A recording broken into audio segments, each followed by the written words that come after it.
中国正在减少对美国的粮食依赖，不断取消订单，预示了什么？据香港南华早报网站5月8日报道，第一批从南非运来的饲料玉米上周运抵中国。综合相关的外媒报道，我看到了一个大趋势：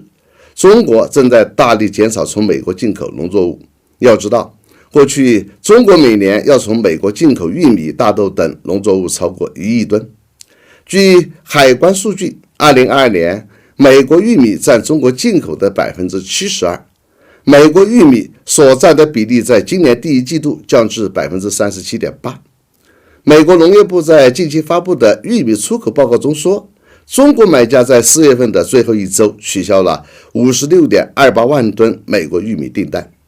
这一系列数据已经说明了一切，中国为了粮食安全，已经开始转移进口渠道，减小对美国的农作物依赖。由此，我想起几年前的一个公知，他把生命中最重要的精力之一放在反对中国发展转基因农作物方面，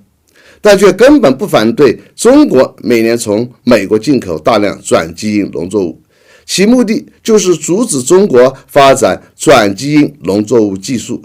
逼迫中国必须依赖美国的转基因农作物，因为中国的农作物缺口实在太大了。所以说中国最大的敌人其实就在内部。